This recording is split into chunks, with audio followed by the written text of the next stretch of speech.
धर्म संस्थापना के देवता भगवान श्री कृष्ण के चरणों में मेरा नमन। परात्पर गुरु डॉक्टर जयंत बालाजी आठवाले के चरणों में मेरा नमन। मंचासीन सभी समस्त सम्मानित व्यक्तित्व, सारे संतगण, यहाँ पे आए मेरे हिंदू भाई और बहन, धर्मवीरों, आप सबको मेरा बहुत बहुत नमन, प्रणाम, चरण स्पर्श। आज ये जो 10वां अखिल भारतीय हिंदू राष्ट्र अधिवेशन हुआ है और आयोजन जिसका किया गया है हिंदू जनजागृति समिति के माध्यम से, मैं और मेरे सीनियर हरिशंकर जैन साहब इस अधिवेशन में विगत 2014 से आ रहे हैं। कोरोना काल की वजह से 2 साल का एक ऐसा अंतराल रहा जब हम इस अधिवेशन में नहीं आ पाए या अधिवेशन कंडक्ट नहीं हो पाया।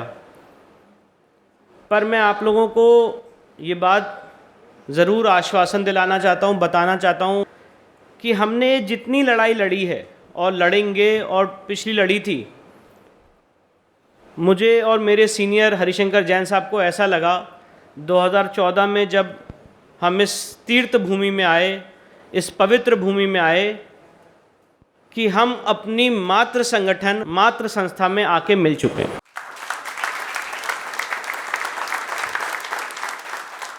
एक अपने अंदर का जो भाव है उसको प्रकट करने की क्षमता, उसको प्रकट करने का मंच हमें यहाँ पे प्रदान किया गया। और मैं ये बात बहुत स्पष्टता से कहना चाहता हूँ, हिंदू जनजागृति समिति, सनातन संस्था, ये एकमात्र ऐसी संगठन है इस समय इंडिया में, पूरे भारत में, जो बिना कोई लाल लपेट के, बिना कोई कन्फ्यूजन के एक ही बात कहती है कि हमें इस देश को हिंदू राष्ट्र में कन्वर्ट करना। वो एक शब्द था जो मुझे और मेरे पिताजी को बहुत अट्रैक्ट किया कि हम इस संस्था से जुड़ें, और हो सकता है कि संस्था के साधक के रूप में हम कार्य ना कर पाए हों, पर जितने भी हमने कार्य किए हैं, मैं और मेरे पिताजी ऐसा मानते हैं कि उसका यश, उसकी कीर्ति, वो सब चीज़ें जो हो पाई हैं, वो सब हर एक चीज़ परात्पर गुरु डॉक्टर जयंत बालाजी आठवाला के आशीर्वाद की वजह से हो पाई।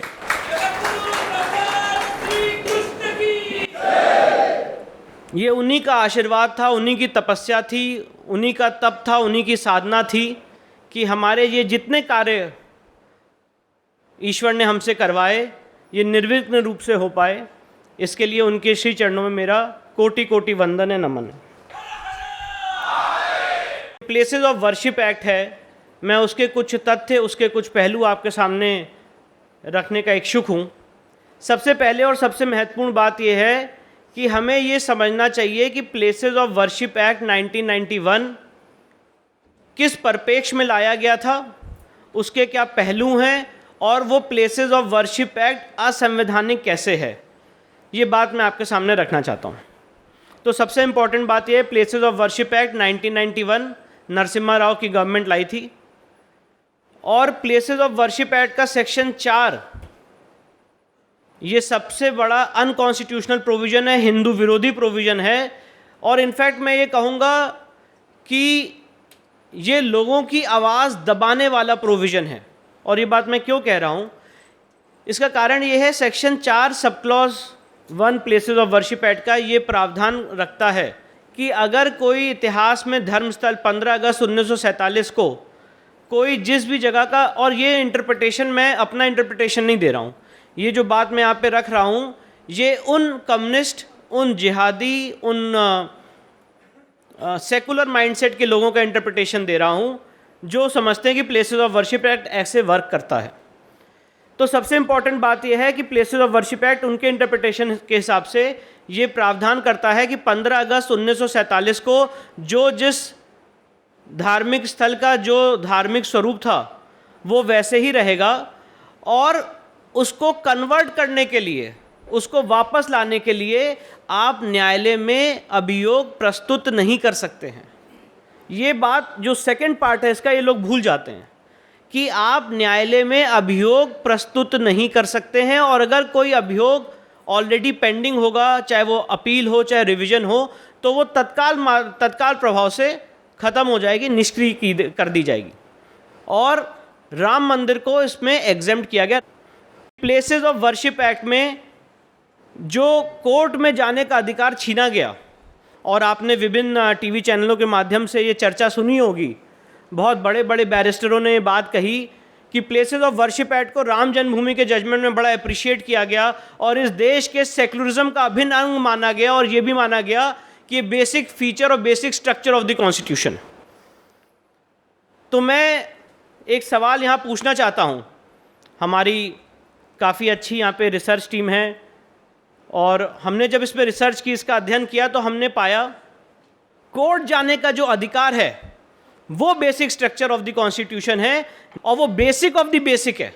तो वो अगर जो लोग बेसिक स्ट्रक्चर की थ्योरी पे विश्वास रखते हैं और जो सेक्युलरिज्म की थ्योरी पे विश्वास रखते हैं, उनको सुप्रीम कोर्ट का जजमेंट पढ़ना चाहिए, L Chandra Kumar versus union of India 1997 3 SCC, जिसके पैरा 70 में, पैरा 78 में स्पष्ट रूप से लिखा हुआ है कि कोर्ट जाने का अधिकार और कोई भी बात को कोर्ट के थ्रू डिसाइड करने का अधिकार, जुडिशियल रिव्यू का अधिकार, ये बेसिक स्ट्रक्चर का भी बेसिक स्ट्रक्चर है। That's the most basic structure. तो प्लेसेस ऑफ वर्शिप एक्ट जो नरसिम्हा राव सरकार लाई 1991 में, उसने इस देश के समाज के लोगों का कोर्ट जाने का अधिकार छीन लिया।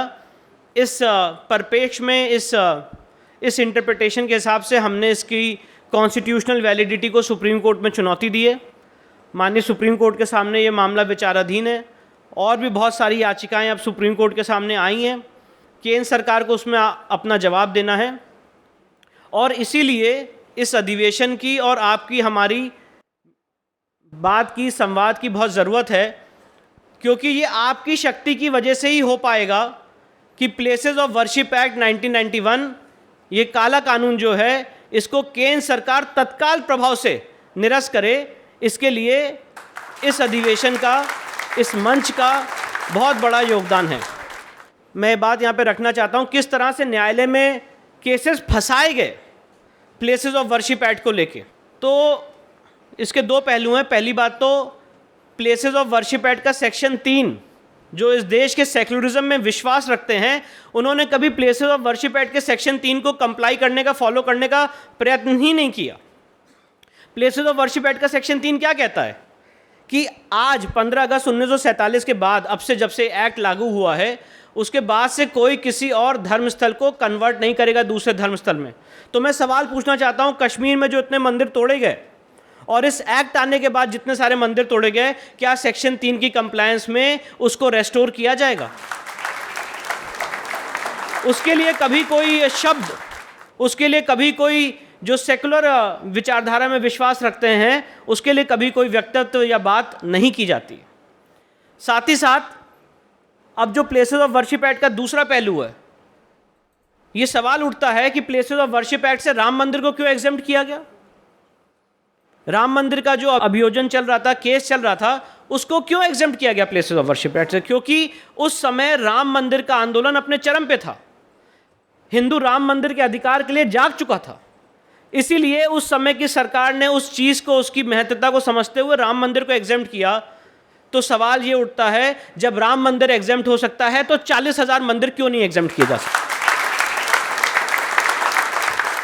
इसके लिए हमें आपको मिल बैठ के बिल्कुल केंद्र सरकार को अप्रोच करना पड़ेगा और इस काले कानून को खत्म कराना पड़ेगा। तीसरी बात, अब सवाल ये उठता है कि प्लेसेस ऑफ वर्शिप एक्ट जब तक कोर्ट या सरकार इसको अनकॉन्स्टिट्यूशनल नहीं डिक्लेयर करती है, तब तक ये हमारे सामने एक समस्या है, और इस चुनौती से, इस समस्या से कैसे निपटा जाए, उसके लिए हमने इस पर काफ़ी अध्ययन किया। हमारी रिसर्च टीम ने, मेरे सीनियर हरिशंकर जैन साहब ने, और हमने इसका एक लीगल इंटरप्रिटेशन निकाला है। और उसका लीगल इंटरप्रिटेशन इस तरह से, और ये जो इंटरप्रिटेशन है ये अदालतें मान रही हैं, और इसमें कुछ अदालतों में, कुछ फोरम्स में सक्सेस भी मिली है। और लीगल इंटरप्रिटेशन उसका ये है कि सेक्शन 4 सब क्लॉज 2 एक शब्द यूज़ करता है, धार्मिक स्वरूप, रिलीजियस कैरेक्टर, कि जो जिस जगह का धार्मिक स्वरूप था 15 अगस्त 1947 को, वो वैसा ही रहेगा।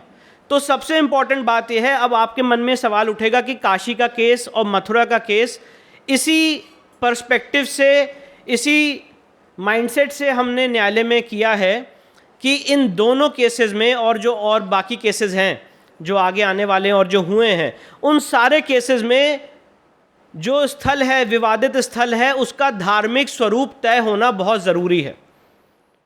और धार्मिक स्वरूप जब तय होगा तब ये बात स्पष्ट हो जाएगी कि कोई जगह मंदिर थी या मस्जिद थी। फॉर एग्जाम्पल, अगर अपनी बात को एक उदाहरण के रूप से समझाना चाहूँ, अगर आज मैं किसी मस्जिद में जाके उसमें मूर्ति रख देता हूँ तो क्या उस मस्जिद का धार्मिक स्वरूप बदल जाएगा? मुझे लगता है एक ही आंसर हो सकता है कि मस्जिद का धार्मिक स्वरूप नहीं बदल सकता। और वाइसी वर्सा, अगर कोई एक मंदिर में आके कोई नमाज पढ़ ले या क्रॉस का साइन लगा दे तो क्या मंदिर का धार्मिक स्वरूप बदल जाएगा? तो उसका भी एक ही आंसर हो सकता है कि मंदिर का धार्मिक स्वरूप नहीं बदल सकता। और इसीलिए यहाँ पे जो हिंदू लॉ है वो बहुत इंपॉर्टेंट है, और जो सुप्रीम कोर्ट ने राम मंदिर के केस में बड़ा एक्सटेंसिवली डील किया, और उसका जो क्रक्स है वो पैरा 116-117 में उस पोर्शन को मैं आपके सामने रखना चाहता हूँ, जिसमें सुप्रीम कोर्ट ने बात कही कि अगर कहीं मंदिर बनाने का संकल्प था और जो यजमान मंदिर बनाने का संकल्प लेता है, ऐसा हो सकता है कि मंदिर टूट जाए, चाहे अर्थक्वेक में, चाहे बाढ़ में, चाहे कोई आक्रांता उसे तोड़ दे, पर जो मंदिर बनाने का संकल्प है वो अमर है, वो अमिट है। It has a legal obligation. तो सवाल ये है कि हिंदू लॉ इसमें बहुत क्लियर है, बीके मुखर्जी साहब का, कि अगर कोई एक बार कोई संपत्ति देवता में निहित हो जाती है तो वो समय के अंत तक देवता की रहती है। और मुस्लिम लॉ भी यही कहता है कि एक बार अगर कोई संपत्ति वफ हो गई तो वो हमेशा वफ संपत्ति रहेगी, हमेशा मस्जिद रहेगी। तो अब इस पूरे डिस्प्यूट को निर्धारित कैसे किया जाए? इस पूरे डिस्प्यूट को निर्धारित करने का एक ही तरीका है कि आपको ये निर्धारित करना पड़ेगा कि प्रायर इन टाइम कौन था, पहले कौन था उस संपत्ति में, कौन उस संपत्ति का ओरिजिनल मालिक था और किसने कब्जा किया है। और इसीलिए इसी बैकग्राउंड में, इसी माइंडसेट से इन सारे केसेस में अगर आप देखेंगे तो आर्कियोलॉजिकल सर्वे ऑफ इंडिया की मांग की जाती है, लोकल कमीशन की मांग की जाती है, और इसी माइंडसेट से काशी विश्वनाथ के केस में एडवोकेट कमीशन की सर्वे की और एएसआई सर्वे की मांग की गई। अब आप इस कानून की प्रैक्टिकलिटी को देखिए कि किस तरह से इस कानून ने हिंदू समाज को परेशान किया है और हिंदू समाज को अपने देवता के लिए, अपने ईश्वर के लिए, अपने आराध्य के लिए न्यायालय में अनवरत संघर्ष करने पे मजबूर कर दिया है। उसका एक जीता जागता उदाहरण है काशी का केस। काशी के केस में जो पहला सिविल सूट दायर किया था वो 1991 में दायर किया गया था। उस समय सिविल जज साहब ने ये व्यू लिया कि जब मुस्लिम समाज ने आपत्ति जताई कि ये suit places of worship act से बार्ड है, तो उन्होंने ये व्यू लिया कि ये सूट रिजेक्ट किया जाता है क्योंकि प्लेसेस ऑफ वर्शिप एक्ट से बार्ड है। उसके अगेंस्ट हिंदू समाज के लोग बनारस की और हायर कोर्ट्स में गए, डिस्ट्रिक्ट जज साहब की कोर्ट में गए, और डिस्ट्रिक्ट जज साहब की कोर्ट ने व्यू लिया कि नहीं, जो इंटरप्रिटेशन हम दे रहे हैं कि धार्मिक स्वरूप एविडेंस के थ्रू तय करना बहुत इंपॉर्टेंट है, और धार्मिक स्वरूप जब तय होगा तभी पता चलेगा कि यहाँ पे हिंदू मंदिर था कि मस्जिद था। उसके अगेंस्ट मुस्लिम समाज के लोग इस समय इलाहाबाद हाई कोर्ट में उन्होंने रिवीजन फाइल किया 1997 में, और 1997 से लेके आज तक वो रिवीजन इलाहाबाद हाई कोर्ट में पेंडिंग है। अभी 6 जुलाई को उसकी दोबारा सुनवाई है। तो आप ये इमेजिन करिए कि 1991 से 2022 तक इसी मुद्दे पे सिर्फ डिबेट चल रही है कि यहाँ पे places of worship act attract होता है कि नहीं होता है। और जब इलाहाबाद हाई कोर्ट अपना फैसला देगा उसके अगेंस्ट वो सुप्रीम कोर्ट जाएंगे, वहाँ पे फिर ये बहस होगी। तो इसीलिए आज इस अधिवेशन से आप सबके सामने हम लोग ये मांग करेंगे एकजुट होके, एक कन्विक्शन के साथ, कि प्लेसेस ऑफ वर्शिप एक्ट 1991 के सेक्शन 4 को तुरंत निरस्त किया जाए। और आप इस चीज़ का आप देखिए, इस देश का लीगल सिस्टम कितना अंधा हो चुका है। तो आप देखिए कि प्लेसेस ऑफ वर्शिप एक्ट में, जैसे कि मैंने यहाँ पे आपको उदाहरण के तौर पे समझाया कि हमारा कोर्ट जाने का अधिकार छीन लिया गया है, और इसी बात पे डिबेट चल रही है कि केस चल सकता है कि नहीं चल सकता है। वहीं दूसरी तरफ वक्फ एक्ट 1995 लाके सेक्शन 5 में राज्य सरकार सर्वे करेगी वक्फ की प्रॉपर्टी का, उसका खर्चा भी राज्य सरकार वहन करेगी, जो आर्टिकल 27 का सीधा वायलेशन है। इसके बाद अगर वक्फ बोर्ड को सर्वे में जो प्रॉपर्टी आ गई तो आ गई, वो तो अच्छी बात है। और अगर वक्फ बोर्ड को लगता है कि कोई संपत्ति छूट गई है तो वो कभी भी किसी संपत्ति को वक्फ संपत्ति घोषित कर सकता है सेक्शन 40 सब क्लॉज 3 में। और आप इस बात की भीषणता को समझिए कि वक्फ बोर्ड एक मुगलिया हुकूमत वाला कानून है। अगर आज वक्फ बोर्ड फॉर एग्जांपल मेरी संपत्ति वक्फ संपत्ति घोषित करता है और मैं एक ट्रस्ट और सोसाइटी हूं, तो वक्फ बोर्ड मुझे भी नोटिस नहीं देगा कि मैंने आपकी संपत्ति वक्फ संपत्ति घोषित कर दी है। वक्फ बोर्ड नोटिस देगा रजिस्ट्रार ऑफ सोसाइटीज को या रजिस्ट्रार ऑफ ट्रस्ट को, जहां पे मेरी सोसाइटी या ट्रस्ट रजिस्टर्ड है। और आप जानते हैं ट्रस्ट और रजिस्ट्रार के ऑफिस में क्या होता है, हजारों एप्लीकेशंस या कम्युनिकेशंस आते हैं जो फेंके पड़े रहते हैं। तो नतीजा क्या होगा? नतीजा ये होगा कि आपकी संपत्ति वक्फ संपत्ति घोषित कर दी गई है और आपको पता भी नहीं चलेगा। और अल्टीमेटली भूल से अगर आपको पता भी चल गया तो उस ऑर्डर से आप एग्रीव्ड है तो आप उसको वक्फ ट्राइब्यूनल में चैलेंज करेंगे, जिसमें एक इस्लामिक लॉ का जानकार होगा। सिविल कोर्ट की पावर नहीं है, सिविल कोर्ट उसमें इंटरफेयर नहीं कर सकता है। और फिर अगर आप वक्फ ट्राइब्यूनल के ऑर्डर से एग्रीव्ड है तो आप हाई कोर्ट जाइए और सुप्रीम कोर्ट जाइए। अब अगर आप मेरी बात को एनालाइज करेंगे तो आप देखेंगे कि एक पक्ष के लिए, एक वर्ग के लिए कोर्ट जाने के दरवाजे बंद कर दिए गए हैं, और वहीं दूसरे पक्ष के लिए ये उनको पावर दी गई है कि वो किसी भी संपत्ति को वक्फ संपत्ति घोषित कर सकते हैं। और अगर कोई उससे एग्रीव्ड है तो वो अदालत जाएगा, वक्फ ट्राइब्यूनल जाएगा, हाई कोर्ट जाएगा, सुप्रीम कोर्ट जाएगा। तो ये किस तरह का कानून हमने बनाया है? और ये एक ही गवर्नमेंट ने, नरसिम्हा राव की गवर्नमेंट ने 1991 में प्लेसेस ऑफ वर्शिप एक्ट लाए और 1995 में वक्फ एक्ट लाए। इसके बाद आज अगर कोई मंदिर की संपत्ति पे कब्जा कर लेता है तो मुझे उसके लिए, उसको डिस्पोजेस करने के लिए सिविल सूट फाइल करना पड़ेगा और एक लंबी सिविल अदालत में लड़ाई लड़नी पड़ेगी। पर वहीं पे वक्फ बोर्ड को वक्फ प्रॉपर्टी पे अगर कोई इंक्रोच कर लेता है तो उनको सिविल सूट नहीं फाइल करना है। सेक्शन 52, 53 में उनको डिस्ट्रिक्ट एडमिनिस्ट्रेशन को डायरेक्ट करना है कि ये इंक्रोचर है और आप इसको हमारी प्रॉपर्टी से हटाइए, और जो एडमिनिस्ट्रेशन है वो उनको रिपोर्ट करेगा कि इंक्रोचमेंट हटा दिया गया। इसके बाद जो वक्फ बोर्ड के मेंबर्स हैं, जो मुतवल्ली हैं, उन सबको पब्लिक सर्वेंट का दर्जा दिया गया है सेक्शन 101 में। मैं पूछना चाहता हूं, क्या हमारे किसी महंत, पुरोहित, पुजारी, शंकराचार्य, मठाधीश का क्या कभी किसी को पब्लिक सर्वेंट का दर्जा दिया गया है हिंदुस्तान के किसी भी कानून में? और साथ ही साथ सेक्शन 108 में लिमिटेशन से भी उनको एग्जेम्प्ट किया गया है कि वो जब चाहें वो कोर्ट जा सकते हैं और अपनी बात कोर्ट में रख सकते हैं। प्लेसेस ऑफ वर्शिप एक्ट में आपके सामने ये निवेदन करना चाहता हूं कि प्लेसेस ऑफ वर्शिप एक्ट को हमेशा हमें वक्फ एक्ट से कंपेयर करके देखना चाहिए, और तब इस देश का जो घटिया सेकुलरिज्म है वो हमारे सामने एक्सपोज होगा। साथ ही साथ काशी विश्वनाथ के केस में और मथुरा के केस में जो प्लेसेस ऑफ वर्शिप एक्ट एक मुद्दा बना हुआ है, उसको जैसे कि मैंने आपको बताया कि रिलीजियस कैरेक्टर हम डिटरमाइन करेंगे, और इसी बैकग्राउंड में हमने वहाँ पे लोकल इंस्पेक्शन किया था। और एक बड़ी इंटरेस्टिंग घटना आपके सामने शेयर करना चाहता हूँ, और मुझे तो ऐसा लगता है कि ये कुछ ईश्वरीय कृपा थी, ईश्वरीय आशीर्वाद था, परात्पर गुरु की कृपा थी, उनका आशीर्वाद था कि आज इस कमीशन में हम सक्सेसफुल हो पाए। नहीं तो बहुत षड्यंत्र हुए, बहुत कॉन्स्पिरेसी हुई कि इन कीन प्रकारेण कैसे भी करके ये कमीशन हो ना सके। पर मुझे लगता है कि माँ श्रृंगार गौरी ने निश्चय कर लिया था और ईश्वर का आशीर्वाद था कि ये कमीशन हुआ।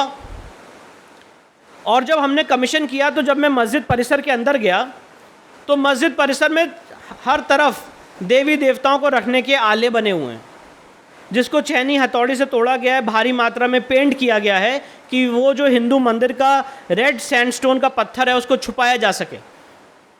नीचे जो मस्जिद के नीचे तहखाना मिला, उस तहखाने में हिंदू मंदिर के पिलर हैं जिसमें घंटियाँ बनी हुई हैं और देवी देवताओं के चिन्ह बने हुए हैं। मूर्ति को स्पष्ट रूप से समझ में आ रहा है कि आपने मूर्ति को तोड़ा है, और मूर्ति का जो तोड़ने का आकार है वो भी वहाँ पे स्पष्ट रूप से नज़र आ रहा है। मस्जिद परिसर के अंदर एक बड़ा इंटरेस्टिंग घटना हुई। एक कैलेंडर लगा हुआ है और उस कैलेंडर पे लिखा था ज्ञान व्यापी मस्जिद। पहली बात तो ज्ञान व्यापी एक उर्दू शब्द है नहीं, और आपने उसको ज्ञान व्यापी मस्जिद लिखा हुआ है। जब वो कैलेंडर उठाया गया तो उसके नीचे स्वास्तिक का चिन्ह मिला।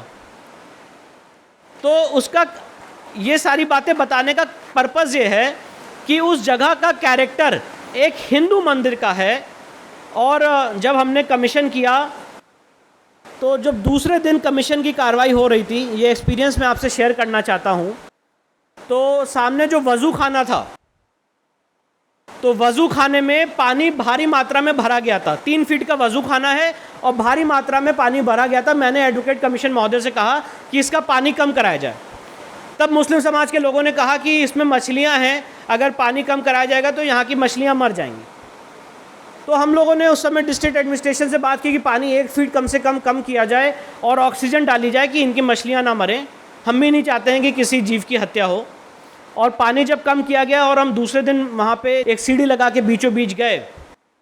एक्चुअली मैंने बहुत दूर से देख लिया था, इस वज़ू खाने के बीचों बीच एक वॉल है, एक कुएं जैसी वॉल है, और मुझे तभी शक हुआ कि यहाँ पे कुछ है। तो जब पानी कम किया गया तो जो सफाई कर्मचारी, उन्होंने कहा ये कुछ नहीं, ये फव्वारा है। मैं आप लोगों को ये बता नहीं सकता कि ये सिर्फ और सिर्फ ईश्वरीय प्रेरणा थी, ईश्वरीय आशीर्वाद था कि कमीशन जो 14 और 15 को हो चुका था और हो रहा था कि अब कमीशन ख़त्म हो गया, सब कुछ कंप्लीट हो गया है, 1 दिन और बढ़ाया गया। और मैंने एडवोकेट कमीशन महोदय से रिक्वेस्ट की कि आपके पास एक अतिरिक्त दिन है, इसको हम एक बार क्यों ना ट्राई कर लें, क्योंकि मुझे लगता है वज़ू एरिया में वो जो जगह है उसको हमें एक बार अच्छे से इंस्पेक्ट करने की ज़रूरत है। उन्होंने मेरी इस रिक्वेस्ट को माना और जब वज़ू एरिया का पानी तीसरे दिन कमीशन में कम किया गया तो मैं आपको बता नहीं सकता, मेरे रोंगटे खड़े हो जाते हैं आज भी इस बात को बोलते हुए।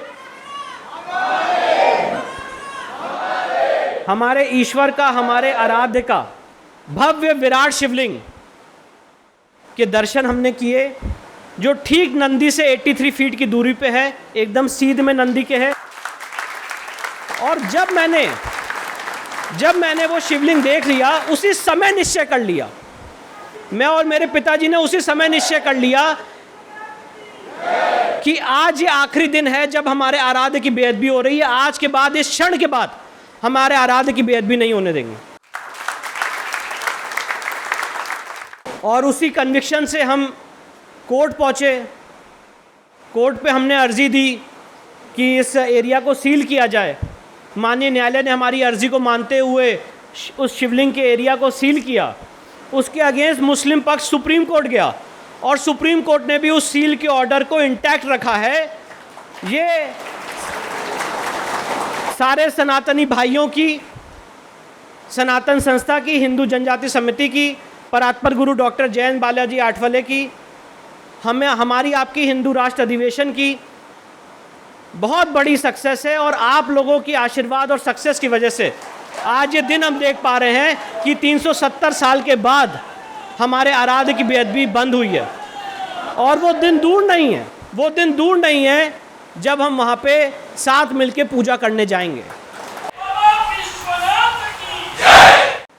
तो सवाल इस बात का है, और इसीलिए ये हिंदू राष्ट्र अधिवेशन की, इस संगठन की और इस पूरे ऑर्गेनाइजेशन की बहुत बड़ी भूमिका है, रोल है, जिन्होंने हमारे अंदर इतना आध्यात्मिक बल पैदा किया कि ये काम हम कर पाए। हम मानते हैं कि हम इस चीज़ के लिए एक निमित्त मात्र थे और ये संगठन की और ईश्वर की प्रेरणा थी, शक्ति थी, जिसकी वजह से ये काम हो पाया है। एक खबर भी बहुत आई थी कि मुझे और मेरे पिताजी को इस केस से हटा दिया गया है। मैं उसको भी क्लैरिफाई करना चाहता हूँ कि ये जो पूरी चीज़ है, ये बहुत बड़ी कॉन्स्पिरेसी का हिस्सा थी, क्योंकि मैं और मेरे फादर जब केस फाइल करते हैं तो हमारा एक ही कन्विक्शन होता है, एक ही शर्त होती है कि अगर हम केस फाइल करेंगे तो केस ना विड्रॉ होगा ना कॉम्प्रोमाइज़ होगा। 5 याचिकाकर्ताओं में से एक याचिकाकर्ता ने ऐसा निर्धारित किया कि वो इस केस को विड्रॉ करेगा और बाकी याचिकाकर्ताओं पे ये दबाव बनाया गया कि पावर ऑफ अटॉर्नी दी जाए और ये केस विड्रॉ किया जाए। उस समय मैंने और मेरे पिताजी ने कहा चाहे प्राण चले जाएं, केस तो हम विड्रॉ नहीं होने देंगे। और जो बाकी 4 महिला याचिकाकर्ता हैं, उन्होंने भी यही स्पष्ट रूप से कहा कि भैया हम आपके साथ खड़े हैं, चाहे जहर खा लें, कभी केस विड्रॉ नहीं होने देंगे। इसके बाद ये षड्यंत्र विफल हुआ और इस षड्यंत्र की ही श्रृंखला में ये खबर और दुष्प्रचार किया गया कि हमें इस केस से हटाया गया है। ये दुष्प्रचार है। मैं और मेरे सीनियर उन 4 महिला याचिकाकर्ताओं को रिप्रेजेंट कर रहे हैं, करते रहेंगे, और भी 5 मुकदमे वहाँ पे दायर हैं जो चलते रहेंगे। और इसीलिए काशी का केस सिर्फ इन 5 महिला याचिकाकर्ताओं का केस नहीं है, ये लोगों की आस्थाओं से, लोगों की भावनाओं से जुड़ा हुआ केस है, जिस पे हर आदमी का हक है, हर आदमी को जानने का हक है। और मैं आशा करता हूँ कि आगे आने वाले समय में काशी के केस में और इम्पॉर्टेंट डेवलपमेंट्स हम सबके सामने आएंगे।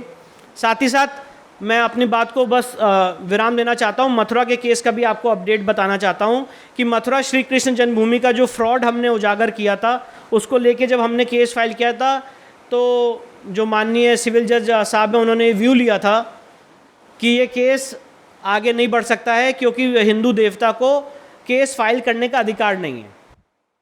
इस फाइंडिंग के खिलाफ हम डिस्ट्रिक्ट जज साहब की कोर्ट में गए और सुप्रीम कोर्ट के जजमेंट्स दिखाए राम मंदिर के केस में, जिसमें हिंदू देवता को ज्यूरिस्टिक एंटिटी माना गया, उनको केस फाइल करने का अधिकार माना गया है। 35 बार उस हियरिंग में हम लोग गए और आज उसकी सक्सेस ये है कि कृष्ण जन्मभूमि के केस में डिस्ट्रिक्ट जज साहब ने हमारे फेवर में जजमेंट दिया है और ये होल्ड किया है कि प्लेसेस ऑफ वर्शिप एक्ट यहाँ पे लागू नहीं होता है और ये केस चलेगा। तो जो काशी और मथुरा का केस है, दोनों केस अपने पटल पे हैं, कोर्ट के पटल में हैं, उसमें आगे गति हो रही है। और मैं आप सबसे और सारे संतों के चरणों में प्रार्थना करूँगा कि वो हमें आशीर्वाद दें, ये सारे केसेस हम लोग जीतें अपनी रिसर्च के माध्यम से, और इन सारे केसेस का जो निष्कर्ष है और जो वहाँ पे स्पिरिचुअल सक्सेस मिले उससे पूरा हिंदू समाज लाभान्वित हो। ऐसे ही ईश्वर के, संतों के, प्रभु और ईश्वर के चरणों में मेरी श्री कामना है। इन सारी बातों के साथ अपनी वाणी को विराम देता हूँ। बहुत बहुत नमस्कार। सभी को प्रणाम। अधिवक्ता विष्णु शंकर जैन जी के इस भाषण से हिंदुओं के दृष्टि से प्लेसेस ऑफ वर्शिप एक्ट कितना भयावह है, ये स्पष्ट हुआ। विष्णु जी का भाषण सरल शब्दों में प्रस्तुत गहन अध्ययन का उदाहरण था। उनके भाषण से सनातन हिंदू धर्म के प्रति, हमारे श्रद्धा केंद्रों के प्रति उनकी कितनी निष्ठा है, ये ध्यान में आता है। ईश्वर तथा संतों पर उनकी श्रद्धा है, इसलिए ईश्वर को अपेक्षित कार्य उनसे हो रहा है। इसका उत्तम उदाहरण है कि वाराणसी के काशी विश्वनाथ मंदिर के सर्वेक्षण में वजूखाना बताई जाने वाली जगह पर उन्हें शिवलिंग दिखाई दिया। हिंदू राष्ट्र निर्मिति हेतु विष्णु शंकर जैन जी जैसे वक्ता मिले तो हिंदू राष्ट्र की स्थापना शीघ्र होगी। विष्णु जी को उनके भाषण के लिए मैं धन्यवाद देता हूँ। नमस्कार। जयतु हिंदू राष्ट्रम, जयतु हिंदू राष्ट्रम।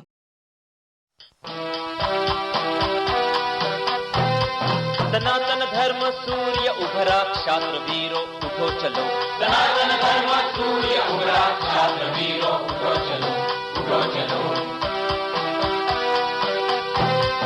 सनातन धर्म सूर्य उभरा, क्षात्र वीरो उठो चलो। सनातन धर्म सूर्य उभरा, क्षात्र वीरो